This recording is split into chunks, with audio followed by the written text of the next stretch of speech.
अमित और कविता भाई बहन थे। कविता बड़ी थी, अमित छोटा था। दोनों के माता पिता का स्वर्गवास हो चुका था। कविता एक ऑफिस में काम करती थी। उसका भाई अमित कॉलेज में पढ़ता था। एक दिन अमित ने कविता से कहा, दीदी मुझे कॉलेज की फीस देनी है, मुझे कुछ रुपए चाहिए। कविता ने कहा, अभी तो मेरे पास पैसे नहीं हैं, कल तक मैं तुझे पैसे दे दूंगी। कविता ऑफिस से एडवांस मांगकर अमित को पैसे देती है। वह अपने भाई को अफसर बनाना चाहती थी, इसीलिए वह दिन में ऑफिस में काम करती थी और शाम को एक घर में काम करती थी। कुछ दिन बाद अमित की पढ़ाई पूरी हो गई। एक दिन अमित ने घर आकर कविता को बताया, दीदी मुझे बहुत बड़ी कंपनी में मैनेजर की नौकरी मिल गई है, अब तुम काम करने नहीं जाओगी। यह कहकर वह जिद करने लगा। हार कर कविता मान गई और उसने काम करना छोड़ दिया। अब वह केवल घर संभालती थी। ऐसे ही समय बीत रहा था। एक दिन अमित ने कहा, दीदी मैंने कुछ रुपए जोड़ लिए हैं, अब मैं आपकी शादी करना चाहता हूँ। यह सुनकर कविता ने कहा, नहीं भाई, पहले मैं तेरी शादी करूँगी। जब घर संभालने वाली आ जाएगी तो मैं भी शादी कर लूँगी। कविता ने एक अच्छी सी लड़की देखकर अमित की शादी कर दी। अलका को भाभी के रूप में पाकर कविता बहुत खुश हो रही थी। धीरे धीरे अलका ने पूरा घर संभाल लिया। तीनों बहुत खुशी से रह रहे थे। एक दिन अलका की माँ अलका से मिलने आई। उन्हें कविता शुरू से ही पसंद नहीं थी। मौका पाकर उसने अलका से कहा, तेरी नंद शादी नहीं करना चाहती है, यह तो जीवन भर तेरे पति की कमाई पर ऐश करना चाहती है। तू बहुत सीधी है। यह सुनकर अलका ने कहा, माँ तुम बेकार की बातें कर रही हो।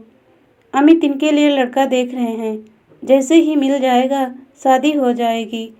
लेकिन अलका की माँ ने कहा, बेटी तू नहीं समझेगी, यह तेरे को कभी चैन से रहने नहीं देगी। अगले दिन अमित ने कविता से कहा, दीदी मैंने आपके लिए लड़का देखा है, आप कहें तो बात आगे बढ़ाई जाए। लेकिन कविता ने कहा, नहीं भाई, मैं अभी शादी नहीं करना चाहती, जब करनी होगी आपको बता दूंगी। यह सुनकर अमित और अलका को आश्चर्य हुआ। अलका के दिमाग में माँ की बातें गूंजने लगी। उसके बाद अलका का व्यवहार कविता के लिए बदल गया। वह अमित को सामने कुछ नहीं कहती, लेकिन अमित के जाने के बाद कविता से छोटी छोटी बात पर लड़ती रहती। एक दिन कविता कहीं गई थी, अकेले में। अलका ने अमित से कहा, दीदी शादी क्यों नहीं करना चाहती?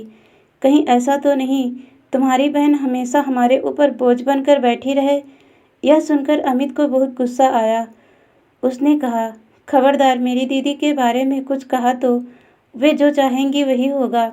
तुम्हें पता, उन्होंने अपना पूरा जीवन मुझे बड़ा आदमी बनाने में लगा दिया। अलका को समझ आ गया कि अमित उसकी बात कभी नहीं सुनेगा। उसने अपनी नंद को रास्ते से हटाने के लिए एक तरकीब सोची। एक दिन अलका ने कविता से कहा, दीदी काफ़ी दिनों से मैं कहीं बाहर नहीं गई हूँ, कल हम मंदिर चलते हैं। यह सुनकर कविता बहुत खुश हुई। अगले दिन दोनों मंदिर में पहुँच जाती हैं। मंदिर में पूजा करने के बाद अलका कविता को प्रसाद देती है। उसने प्रसाद में कुछ मिला रखा था।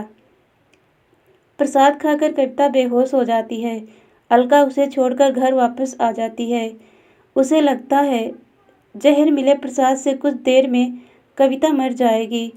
कुछ देर बाद कविता को होश आता है, लेकिन वह अपनी पिछली जिंदगी भूल गई। वह मंदिर में बैठकर रोने लगी। शाम को जब अमित घर वापस आकर अलका से कविता के बारे में पूछता है तो अलका कहती है, दीदी तीर्थ यात्रा पर गई है, कुछ दिनों में वापस आ जाएगी। तब अमित कहता है, दीदी मुझे बगैर बताए अचानक कैसे चली गई?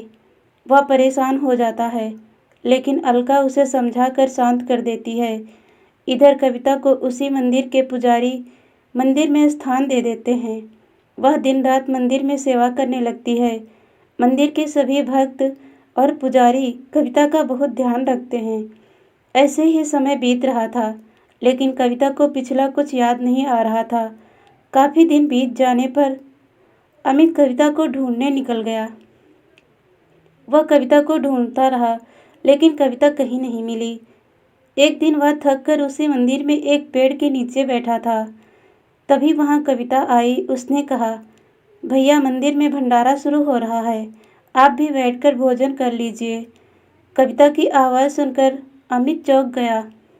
कविता को देखकर वह रोने लगा। तब कविता ने कहा, भैया आप क्यों रो रहे हो?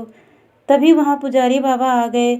उन्होंने अमित से पूछा तो अमित कविता के बारे में बताया।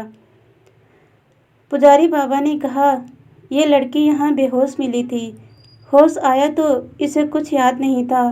अच्छा हुआ तुम मिल गए। इसे अपने घर ले जाओ। भगवान ने चाहा तो वहाँ जाकर इसकी याददाश्त वापस आ जाएगी। अमित ने कविता को चलने के लिए कहा तो वह रोने लगी और जाने से मना कर दिया, लेकिन अमित जिद कर रहा था। तब कविता ने कहा, भाई मुझे सब कुछ याद है, लेकिन मैंने जानबूझकर नाटक किया ताकि तुम और भाभी मेरे बिना खुश रह सको। भाभी को मेरा घर में रहना पसंद नहीं, इसलिए अब मैं उस घर में नहीं जाना चाहती। यह सुनकर अमित रोने लगा और कविता से बोला, दीदी अगर आप घर नहीं चलोगी तो मैं भी यहीं रहूँगा। उसकी बातें सुनकर कविता घर आने के लिए तैयार हो गई, लेकिन उसने अमित से कहा, मेरी एक शर्त है, तुम भाभी पर गुस्सा नहीं करोगे। अमित मान गया और कविता को लेकर घर आ गया। कविता को देखकर अलका सहम गई। वह रोने लगी और उसने अमित और कविता से माफ़ी मांगी। कविता के कहने पर अमित ने उसे माफ़ कर दिया। कुछ दिन बाद कविता ने शादी कर ली और अपने ससुराल विदा हो गई। दोस्तों कहानी अच्छी लगी तो लाइक शेयर और सब्सक्राइब ज़रूर कीजिएगा। वीडियो देखने के लिए बहुत बहुत धन्यवाद दोस्तों।